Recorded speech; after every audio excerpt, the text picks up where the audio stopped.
Ben and I started living together after getting engaged. He even invited his mother to live with us without consulting me and treated me like a servant. One day, I was involved in a traffic accident and rushed to the hospital in an ambulance. The doctor said I might have a permanent disability in my leg, and to make matters worse, the perpetrator fled the scene and remains missing. Instead of showing concern, Ben and his mother hurled cruel words at me. "I'm going to marry a decent wife. I'll break off the engagement with someone who needs care. A defective product should just disappear," Ben declared, while his mother echoed his sentiments. Crushed by their heartless words, I was too shocked to respond and just watched them leave the room laughing, abandoning me in such a state. Breaking off the engagement was unbearable enough, but to think there was someone else he wanted to marry. How much more could he insult me? A boiling anger surged from the depths of my stomach, heating my entire body. Remember this, I won't let this go.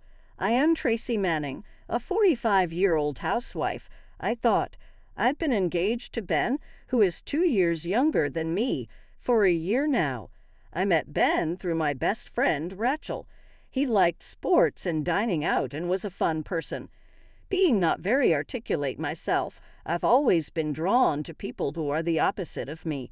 When I mentioned losing my parents in an accident in middle school, I found out Ben also lost his father around the same time, and we bonded over this unexpected common ground.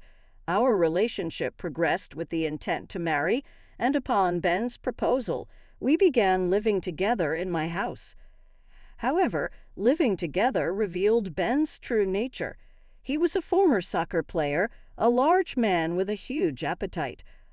I love tasty food, but since I'm a light eater, I used to enjoy watching Ben's hearty eating when we dined out. Seeing him happily polish off a large steak or pasta was truly satisfying to watch. However, Ben had a disposition that made him unsatisfied unless he ate large amounts of food at home as well. Knowing about Ben's big appetite, I was initially happy to prepare plenty of side dishes for him. I worked full-time and often came home later than him due to overtime, but when I returned exhausted, the pot was empty. My dinner had disappeared from the fridge, leaving only shredded cabbage. "Ben, did you eat my share too?" I asked. He puffed up his cheeks unhappily as he watched a soccer game. "Yeah, I took it. Mine was too little." I was dumbfounded. 2 beef steaks, a soup full of ingredients, a heap of Caesar salad, and 2 plates of mashed potatoes still weren't enough for him. I swallowed my complaints and reluctantly bought my own dinner at a store. Similar incidents happened several more times, but I disliked confrontations and just prepared another meal instead. In retrospect, perhaps it was wrong of me to accept his behavior without showing my anger. Eventually, Ben's overeating began despite it being just the 2 of us living together. Even if I prepared meals enough for 4 or 5 people, by the time I got home, everything would be eaten. If that wasn't enough, he would eat the cup noodles, frozen food, and even the frozen side dishes I set aside for my lunchbox. Even when I left notes saying, "I have plans for these, please don't eat them," he would ignore them. Furthermore, Ben's overindulgence didn't stop even when we ate together. He would reach over with his fork to snatch meat or fish from my plate. When I protested, he would look at me as if he were confused. "You don't eat much, so I'm doing you a favor. It would be a waste if it went uneaten, right?" I was just about to eat that. "Check with me first." Sorry, he laughed it off and apologized, but at the next meal, he did the same thing again. Ben had always lived at home and couldn't cook at all. On the other hand, I had been living alone since moving out of my aunt and uncle's house when I graduated from college, so I was in charge of everything from planning meals to shopping and cooking. While I could cook more food, considering the preparation and storage in the fridge, there was a limit to how much I could make at once. Naturally, during a health checkup 6 months into our living together, Ben was diagnosed as overweight and with high blood sugar. When I cautioned him to eat less, Ben puffed out his chest. A man should be big. It looks more imposing. Women need to be slim, though. What is that supposed to mean? I was baffled. Ben smirked and said, "You know, Tracy, it would be embarrassing if you got any fatter. I'll eat for you." "Excuse me, I'm actually of average weight." Before I could finish speaking, Ben reached over and scooped up a large portion of a limited edition pudding from a popular store, stuffing it into his mouth before I could stop him. All that was left was a slight residue sticking to the bottom of the cup. "This pudding is really good. Buy some more, will you? It's a hassle to queue up, so Tracy, please do it."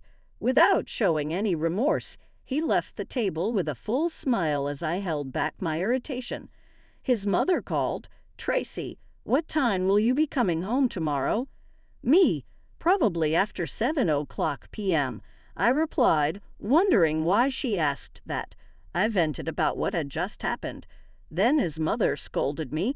"Ben happily eats your terrible cooking. How dare you complain?" But lately he's been eating all the side dishes. He even raids the food I store at home. When I gently protested, she retorted fiercely, "Ben works hard, so let him eat plenty.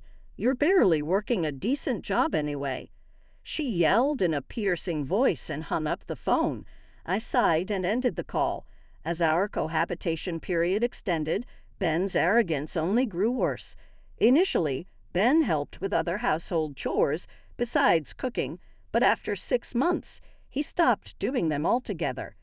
"Ben, when I come home late, please bring in the laundry as we agreed before. I'd also like you to clean the bathroom," I asked.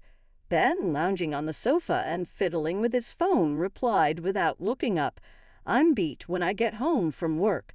I'm hungry too. You should handle that stuff." "I'm tired too. We decided this from the start." Ben frowned deeply, cutting off my words. "Stop nagging. I work at a major company and earn more than you do. Besides, you're a woman. You should be able to juggle housework and your job. Everyone else does." Ben would ignore me for days if he got upset. It was always me who had to apologize to end the fights. If I was already feeling uncertain about living with Ben, another troubling issue arose unexpectedly. My mother-in-law moved in without warning. "I'm home," I said. I was speechless when I entered the living room. Large boxes were piled up in the corner. On the sofa, my mother-in-law sat beside Ben, watching TV and laughing carelessly. My mother-in-law had occasionally popped by before. She came to see Ben, not me. It was unusual to see her car in the parking lot on a weekday, but what was this about? "Oh, Tracy, welcome home. Please make dinner quickly. I'm hungry," she said. "Mother, you're here." "Ben, a moment." I beckoned Ben into the hallway and asked, "What's with the boxes?" "It should be obvious. These are my mom's moving boxes. From today, we'll be living together, so please be nice." "This is so sudden. It's troubling." I raised my voice. "At least you could have discussed it with me first." Ben frowned unhappily as he responded, "It's fine. We were going to live together once we got married anyway, so I had her come over earlier." Hearing our conversation, my mother-in-law, who had just arrived, chimed in, "He's the eldest son. It's common sense. Why do you need your permission?" Ben nodded in agreement with his arms crossed, and I felt utterly disheartened.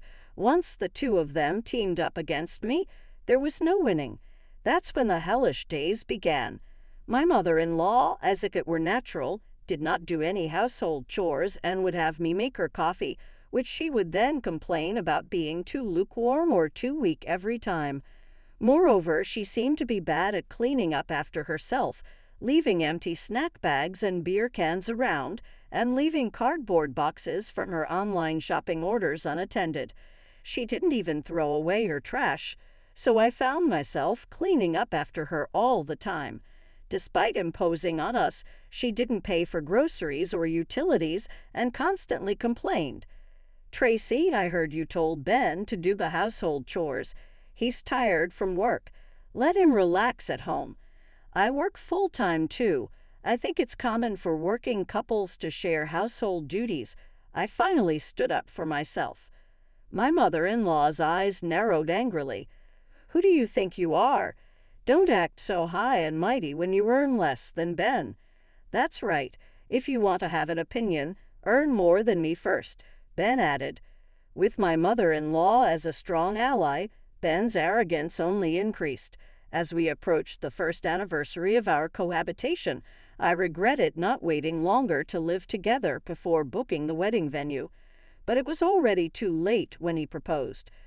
I was so thrilled that we immediately started visiting wedding venues and hastily booked one. I can hardly imagine having a happy married life with Ben and his mother now. When I introduced Ben to my foster parents, my aunt and uncle, they were as happy as if their own daughter was getting married. If he works at that company, that's reassuring. Ben is such a bright and nice guy.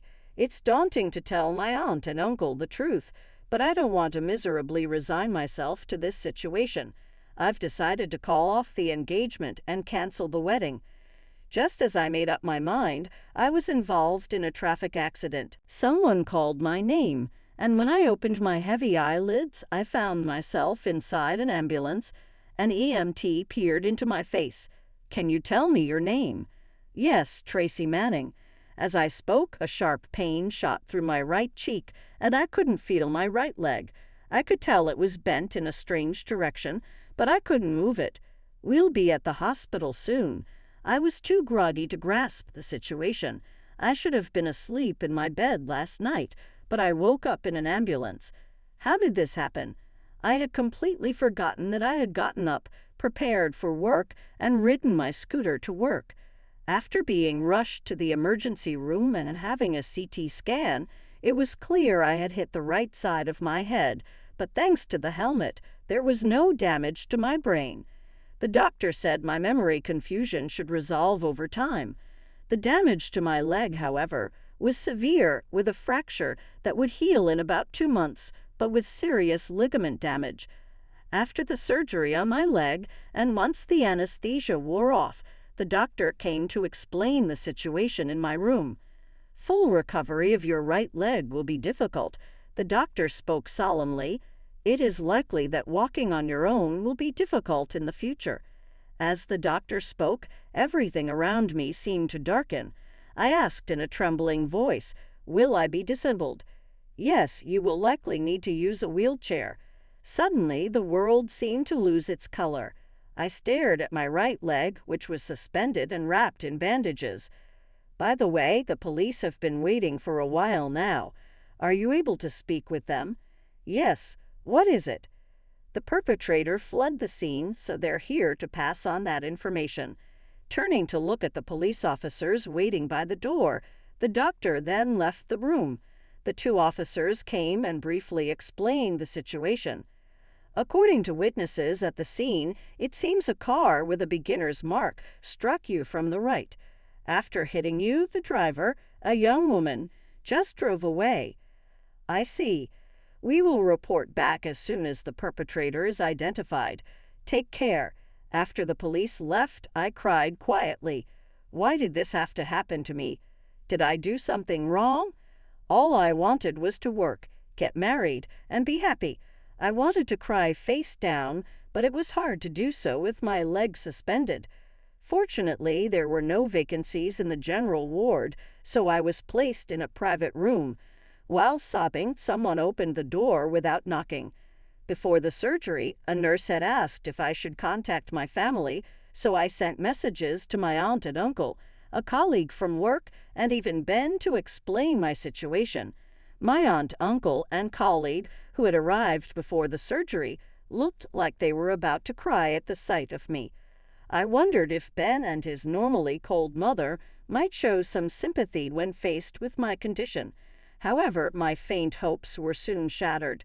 Pointing at my tear-streaked face, Ben burst into laughter. "What a hideous face!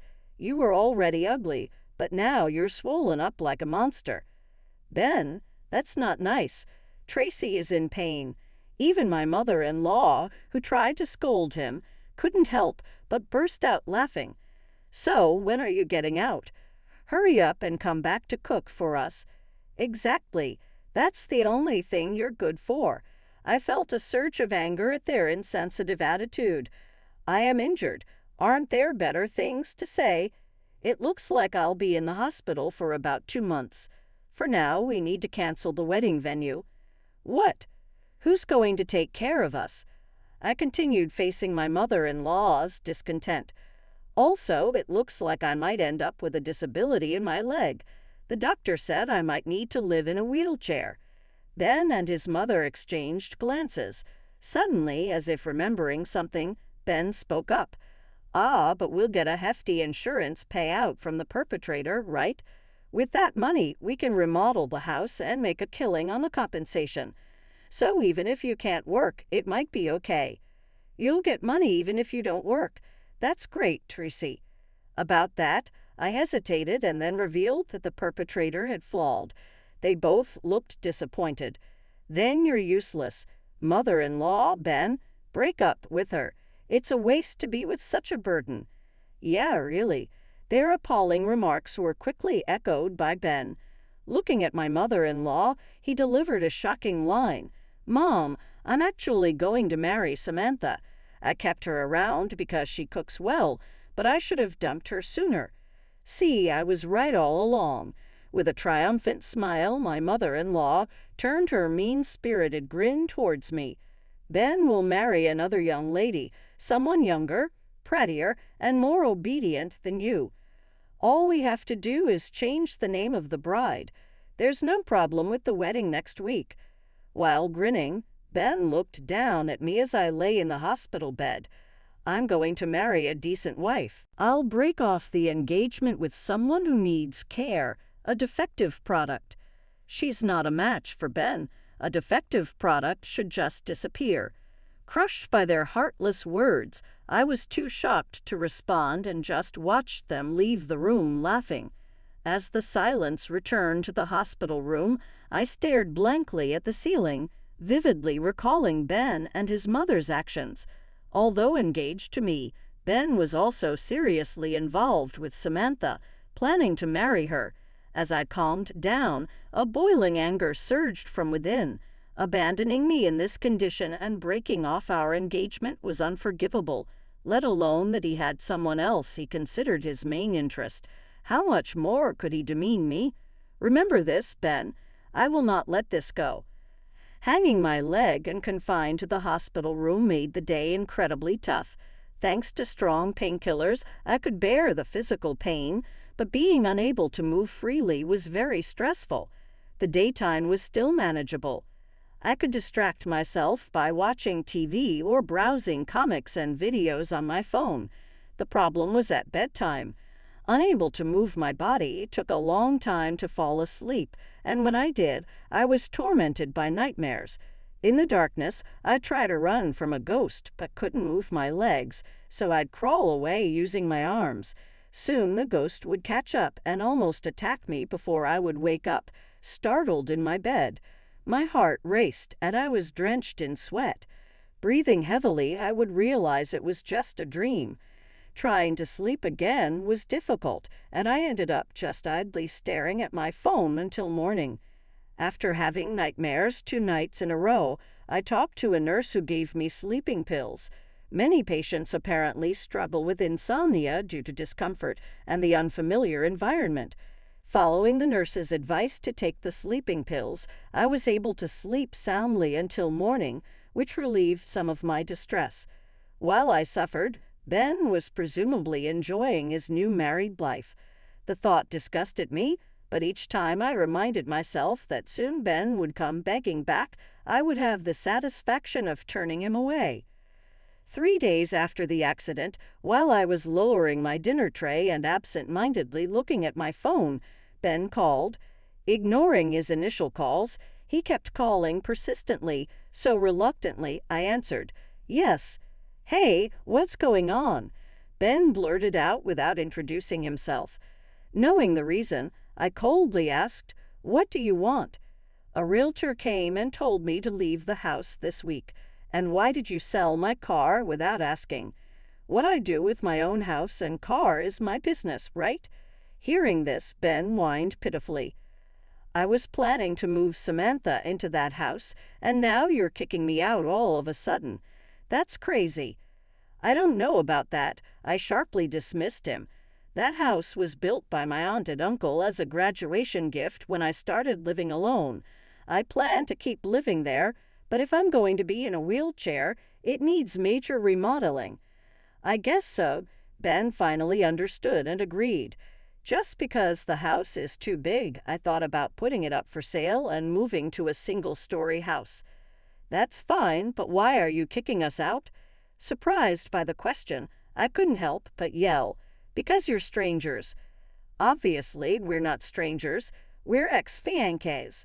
Ben hesitated to call Samantha because he thought he'd be in the way. I don't mind at all. It's a big 3-story house, so you can live on the first floor, Samantha and I on the second, and Mom on the third. That's how we can divide it up, right? Overwhelmed by the absurdity, I pressed my temples and took a deep breath. After all, it was you who forcefully proceeded with the idea of living with your mother, wasn't it? Feeling my irritation swell, I tried to speak calmly. Even the car, if you barely use it, I'll use it instead, you said, and took it for a spin on your own. Don't you think that's presumptuous? Then Ben suddenly fell silent. After a moment, he muttered softly, Mom thinks that she bought the car and the house.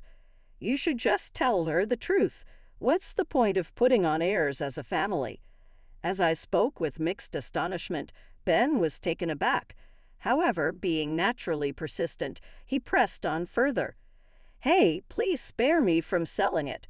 Mom likes it here, and if we move, she wants a rental of the same level. It's impossible to find one in a few days. If you're willing to pay a rent of $1,000, I might consider lending it to you. At my suggestion, Ben raised his voice in anger. Huh, you must be joking. Such a cold woman, he cursed without looking at himself. Fine, I'll figure it out myself, Ben said irritably and then hung up the phone. It was around the time when I was allowed to move to a wheelchair with the help of a nurse and got permission to enter the lounge and store. Ben and his mother came for their second visit. I assumed they would be disheartened after being kicked out of the house, but surprisingly they were lively. Hey, poor man, the swelling on your face has gone down a bit, hasn't it? Still an ugly face, though. As the two of them teased me, I felt like I was dealing with kindergartners. Have you finished moving, or are you still living in a hotel? I honestly didn't care, but I asked anyway, and his mother's face lit up. Ben has a high income, so he found a wonderful apartment quickly. A new apartment on the 15th floor. The night view is beautiful. That's good to hear, I replied monotonously, and Ben spread a vulgar smile and teased me. With those legs, you must be out of a job, right? If the perpetrator isn't found, you'll have to pay all the hospital and outpatient fees yourself. If you keep going to the hospital without getting better, it's going to cost a lot. Though I wanted to retort that the high-cost medical system reduces the personal burden, it was too much hassle, so I kept quiet. His mother's voice became cheerful. You've always had bad behavior. It's all your own doing. A defective product should just cling to disability benefits and live poor forever. I'm enjoying newlywed life with Samantha. Unlike you, she's obedient to Mom. Even if I eat a lot, she doesn't make a face. She's such a good daughter-in-law. I'm looking forward to grandchildren. If you have no business here, could you please leave? I said wearily, and both his mother and Ben were outraged. We came to visit you, and you're still as unpleasant as ever. That arrogant attitude of yours is your flaw. That's why I broke off our engagement. Without bringing any sweets, they showered me with sarcasm while supposedly visiting me. What kind of visit was that? Just as I was thinking about kicking them out of the hospital room, I heard a knock, and the nurse appeared, looking a bit surprised. Miss Manning, you have a visitor. May I let them in? Wondering who it could be, I nodded to allow them into the room, and a timid-looking young woman in her early 20s appeared behind the nurse. Seeing me with my right leg fixed with a splint in bandages and my face bearing scars on the right side, she immediately teared up. "Oh, what have I done?" As soon as she approached the bed, she broke down in tears. Ben and his mother looked at the woman with a puzzled expression. "Excuse me, are you the person who was driving during the accident?" I asked hesitantly, and the woman, while crying, nodded her head. "Yes, I am the perpetrator." The woman stood up and introduced herself between sobs. "When I caused the accident, my mind went blank, and I falled. But since then, I've hardly been able to eat or sleep." She spoke through her tears. "My mother was very worried about me staying in my room without eating, so when I told her what happened, she scolded me through tears. I wanted to apologize in person before turning myself in, so I came here." The perpetrator knelt on the floor and bowed deeply at the foot of the bed, raising her voice. "I am so sorry for what I've done." Seeing the perpetrator shaking, I replied with a calm voice, "Thank you for coming forward. I had thought I would unleash my anger when I faced the perpetrator, but when the time came, the words wouldn't come. Of course, I felt resentment for being left in such a state and felt anger, but seeing her genuine remorse, I couldn't bring myself to berate her." She bowed and then left the room. Ben spoke with a disgusted look. "What a bore! She's been hiding all this time, and you would have had to pay out of your own pocket if it continued." "Ben, the chance of catching a hit-and-run offender is 52%. Apparently, arrests often come from witness reports like license plates." His mother's explanation made Ben's eyes widen. "So she would have been caught sooner or later, huh?" "That's right. Also, apart from compensation, you'll receive the hospital allowance, won't you? You're the beneficiary of the life insurance, after all." Indeed, I had completely forgotten, but I had changed the insurance beneficiary to my fiancé, Ben, when we moved in together. I never thought he would be like this. You can't change the beneficiary when receiving it, so if Tracy processes the insurance claim, it all goes to you. Ben, with a sly grin, his mother handed me a large envelope from the insurance company. "You must be bored during your hospital stay, right? You should read this again, Tracy." "Thanks, I lucked out with such a generous ex-fiancé." After the cheerful pair left, I looked down at the life insurance documents and chuckled to myself. The following weekend, while chatting with Rachel over bottled tea, the hospital room door suddenly opened. "Tracy, you did it, didn't you?" Ben flew in with an enraged expression, clutching his cell phone. "Hey, a friend is visiting. Please, can this wait?" "Shut up. Look at this." Rachel and I exchanged glances before peering into the cell phone screen. There was a lengthy, angry message from Samantha. "Ben, you were engaged to me, but you were also engaged to Tracy. I can't believe you even lived together." "Ah, no, it was Tracy who kept pressuring me, and Ben replied in a flustered manner. "The mansion you showed me before was Tracy's house, wasn't it? And the story about living in an apartment because it's being remodeled was a lie, too. You big liar." "Sorry, Samantha. Please forgive me and smile. I can't trust you or your mother anymore." Ben's apology only added fuel to the fire, and Samantha became even more heated. "By the way, who told you all this?" "That doesn't matter. Also, did you decide to marry me because I'm a nurse, because you thought I'd willingly take care of your mother in the future?" Even that information? Ben's confusion was evident from his response. "It was true, then. I'm not going to be some care worker from now on. That's why I'm divorcing you. I'll stamp the divorce papers and send them, so please submit them to the city office." Wait. I really love you, Samantha. I don't want to break up." The conversation ended there. Ben, showing me the signed divorce papers, yelled at me with a furious expression. "It must be your doing.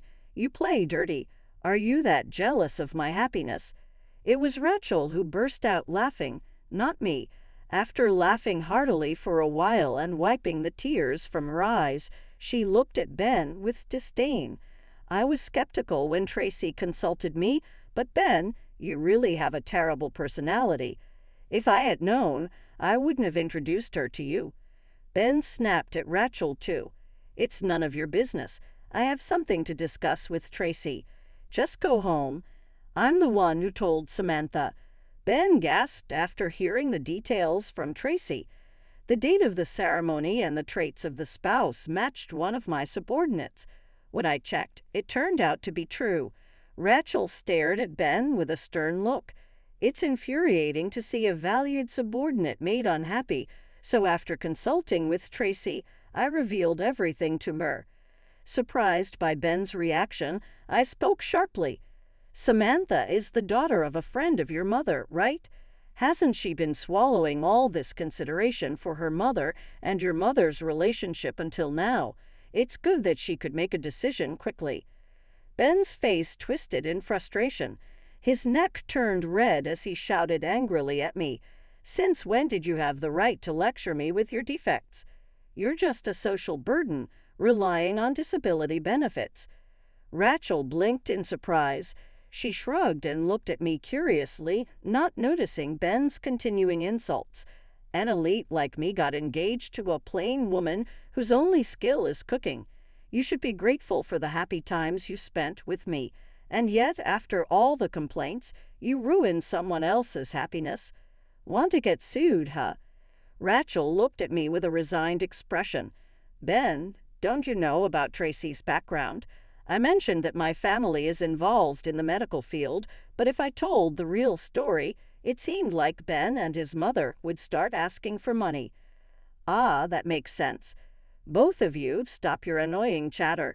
As Ben was berating us, there was a knock, and the door to the hospital room opened. A dignified man in a suit entered with a polite greeting. I apologize for my late introduction.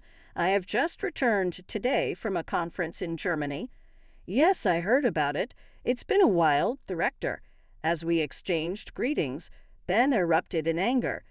I was still talking. Old man, you should quiet down a bit. Your yelling is audible all the way to the nurse's station through the open door.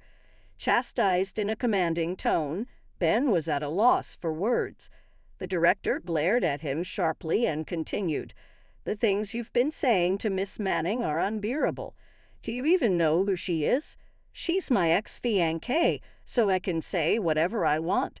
It's none of your business." The man frowned at Ben's insolent attitude and sighed deeply. "If you have a complaint, say it clearly. Don't you know Miss Manning is the chairperson of this hospital?" Ben seemed confused for a moment. After a brief pause, he burst into laughter. "What are you misunderstanding? She's not a doctor, just a hospital staff member. Even if she's not a doctor, one can become a board member with the governor's approval." At the director's words, I smiled broadly.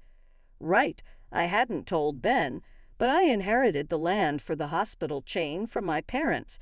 It's worth about $29 million in total. Ben's mouth agape, Rachel delivered the final blow. Tracy even declined the VIP private room offered to her because she didn't want to show favoritism, didn't she? Of course, such rooms should be kept available for seriously ill patients. The director beamed with pride. "As expected, Miss Manning. That's why the board members respect you so much." Ben, stunned for a while, came to his senses and looked embarrassed. As we were enjoying the conversation, he tried to sneak out of the room, but stopped when his phone rang. "Mom, I'm coming home now," Ben's mom said over the phone. Ben blinked rapidly and suddenly turned pale as we watched him curiously. He quickly asked me, "Tracy, when will the life insurance be deposited?" "It won't be," I said. "I stopped the process since Ben is the beneficiary." Ben let out a groan of despair and collapsed on the spot. "What happened?" I asked. "My mom, she charged $50,000 on my card for shopping," he muttered in a fading voice. "She went on a shopping spree for brand goods. She planned to repay it with the life insurance." I laughed in disbelief. Such a thing she would do. Ben looked up at me with a sly smile. "Hey, Tracy, if you have $29 million in assets, you can pay off our debt quickly, right? As a favor, since we were engaged?" I was stunned. After all, he had used me and mocked me as a poor, defective person. Now he dares to ask for help. "You have some nerve," I said, holding back my anger. I smiled kindly at Ben. "That's tough, but you're an elite employee, so you should be able to pay off that much debt quickly. Unlike me, a defective, you can work hard, so you'll be fine. There's no need for me to help." Ben looked at me with a grimace, unable to retort, and left the room a changed man. The next day, Ben was called by his department head at work and severely reprimanded. Ben's client had proposed canceling a contract. The client had visited the hospital the previous day and overheard Ben's abusive rant toward me in the hallway. Disillusioned because the voice was unmistakably Ben's, they were disappointed. It was a major contract, so the loss was significant, and Ben was demoted and relocated to a regional office as a result. His colleagues treated him coldly after learning the reason for his transfer, and feeling reckless, Ben quit the company. He now works multiple part-time jobs to pay off the enormous debt his mother created. His mother, after arguing with Ben over the debt, stayed behind. With Ben's salary reduced, they couldn't afford the condo's management fees and moved to a shabby apartment. Being poor at keeping things tidy, their room quickly turned into a garbage dump, making them the butt of neighborhood jokes. After driving out Ben and his mother, I had planned to sell the house and move to a single-story home. However, as my leg was healing, I canceled the house sale and decided to continue living there as before. My leg, expected to remain impaired, recovered enough to walk after 3 years of rigorous walking training. Running or squatting causes pain and long walks are challenging, but I cherish the ability to shop and travel without relying on a cane or wheelchair. The perpetrator of the accident that led to my injuries was arrested for negligent driving, causing death, but received a suspended sentence due to visible remorse and opted for a non-prosecution settlement. They surrendered their license and are now living a reformed life. I also received compensation for the broken engagement through a lawyer from Ben. Although I have plenty of money, I insisted on collecting it as a matter of principle. Samantha divorced Ben, and after falling out with his mother, Ben felt lonely and sent me selfish messages like, "Tracy was the best after all, and let's start over," which I blocked. Getting engaged and cohabiting with such a peculiar person was a complete waste of time. However, through this ordeal, I grew closer to Rachel, and being hospitalized helped me see the strengths and weaknesses of the hospital I oversee. I relayed these findings to the board members, striving to reflect them in my work.